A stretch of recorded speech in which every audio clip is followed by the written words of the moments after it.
ఏమేం మంది వస్తుంది నా పేరు పెట్టి పిలుస్తుంది. నీ కొడగా అత్తమ్మ నువ్వే నానే పిలిచింది. ఆ డాక్టర్ గారు ఫోన్ చేయమన్నా ఏం చేస్తున్నావు? కూర్చోన్నాడా? ఎడిపోయిండు? ఎక్కడ పోయిండు? ఎక్కడ దావద్దు? ఏమో ఉందా మాకే మళ్ళా డాక్టర్ దగ్గరికి వెళ్తాను. మళ్ళీ డాక్టర్ దగ్గరికి ఎందుకు అత్తమ్మ? నేను అడిగితే జండుబాం పెట్టుకోరు ఎందుకో. డాక్టర్ దగ్గరికి పోతే 500 కావాలి. పైసలు లేవు ఎందుకు అనవసరంగా. ఆ జన్మం రుద్దుకో ఇంత. నువ్వు జడ్డు కొంత ముఖానికి వేసి కొట్టి ఉన్ననాడు ఎరగొడదామని చూస్తున్నావా అని. ఉన్ననాడు విరిగిపోతే శరీరం వదిలిపోతుంది. ఆ కుర్చీ కన్నా అంకితం అవుతావు. జీవితానికి అలా బిడ్డకి కుర్చీ కావాలని అప్పుడు నా సంగతి దొబ్బేద్దామనా? నేను నీ కొడుతుందని నీకంత ఛాన్స్ రాని, నిన్నంత ఛాన్స్ రాని ఇంట్లోకి పంపిస్తాను. పేరు మార్చుకుంటా. సుందరి నీ పేరు మందిరి మార్చుకున్నావా? మందిరి అని పేరు మార్చుకోవాలి.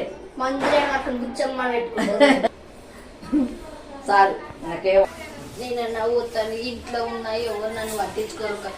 గోడలతో సమానంగా కానీ దానికన్నా చూస్తారు. దానికన్నా నాకు అది కూడా చూస్తలే. నాకు అది కూడా దిక్కులేదు. ఇంట్లో అడితే కానీ ఇంత షాయి పోయారు, నీళ్లు పోయారు. ఏం బతుకులో ఏందో ఏడుకలు తీసుకొచ్చి ఏమో మన కొడుకున్నా నాకు ఫస్ట్ ఏమో అంటున్నట్టున్నా. ఏమంటారు అక్కమ్మ? ఈ పని హాస్పిటల్కి పోయొచ్చు అని చెప్తాను. అది తంతో ఇష్టపడుతుంది. ఆ నడుము మాట ఇరిగిపోతుంది. చెప్తానే చెప్తాను.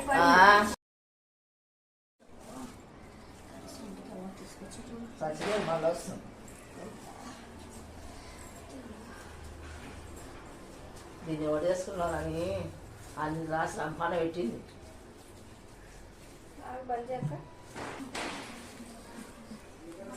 ముందు రావట్లేదు.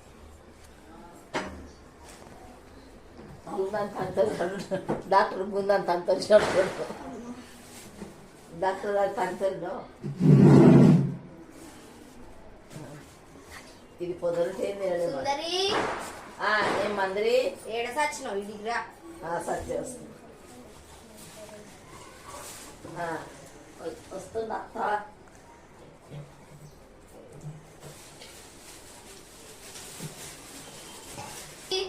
అత్తమ్మా?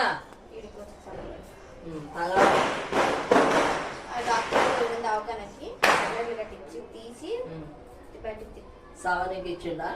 బక్కనికి ఇచ్చిండే ముష్టిదానా. సరే అత్తమ్మ ఇంకేమన్నా ధరించింది. నిన్ను సాధించాలి కదా అందుకనే.